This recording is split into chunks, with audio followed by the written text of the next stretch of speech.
So, with the traditional medical system failing, what are your options? That's where Wendy comes in. She was rushed to the hospital in an ambulance after the fall. Fortunately, she only suffered a severe concussion and a mild skull fracture.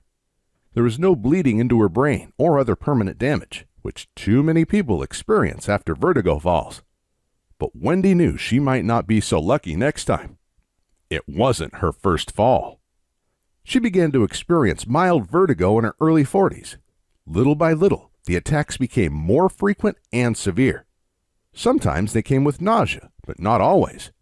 At first, she wrote them off as nothing serious. But as her functions became more limited, her worries grew. Driving was the first thing to go. After almost causing a multi-car high-speed accident, she didn't dare touch a vehicle again. She felt horrible, as this really limited her mobility. That's when her isolation began to develop. But she isolated rather out of shame than actual need. It was just too embarrassing to have people stare at her when she had to sit down on the floor and hold her head when the spinning, dizzy feeling came. Or when she became white as a ghost with a cold sweat running down her back, zigzagging like a drunk person. But she didn't drink. It was her balance system. Her friends kept asking if she was okay, but she just wanted to be left alone. Wendy received 3 different diagnoses. She's no quitter. When one doctor didn't work, she sought another, and another, and another. From 3 doctors, she was diagnosed with Meniere's disease, low blood pressure. Then the 3rd doctor said her vertigo was caused by the medication she took for Meniere's disease and low blood pressure. Of course, these well-meaning professionals had no solutions, and the medication she was prescribed only made the problem worse. She was on the edge when the miracle happened. As fate would have it, Wendy's best friend knew me personally. And since I'm well known in the natural health field, she asked me to sit down with Wendy. I didn't have much knowledge of vertigo and dizziness at the time, so I didn't think anything would come from our meeting. It was a favor to a friend. But when I saw how much Wendy was suffering, I almost cried. Before we go further, I should introduce myself. My name is Christian Goodman. I've made it my life mission to help and educate people about alternative health solutions.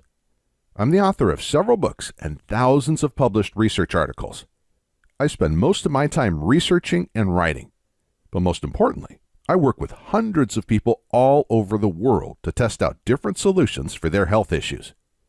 This led me to discover natural solutions for some of the most notorious diseases in the modern world. Up to this point, however, I hadn't paid much attention to vertigo, so I was afraid I wouldn't be much help. But then something weird happened. Wendy was about to leave when she, by the way, mentioned that her husband often complained about her snoring. Thrilled to be able to provide some help, I gave her a copy of my extremely effective Stop Snoring Exercises program. It includes simple exercises that loosen up and strengthen the muscles around the breathing passages, including the jaws, tongue, ears, and eyes. I didn't even think about it, but these are, of course, the same exact muscles that connect to the balance system in the ears and eyes. For the next couple of weeks, I researched vertigo and dizziness heavily. Unfortunately, there was no reliable solution available. Then came the letter. I guess Wendy felt it was more formal to write a snail mail thank you note than sending an email. And she was not just thanking me for curing her snoring, as I expected. Surprisingly, her vertigo and dizziness spells were also almost gone. Now, when I get obsessed about something, I don't sleep, eat, or do much of anything other than research. And you can bet that was the case for weeks after receiving Wendy's letter.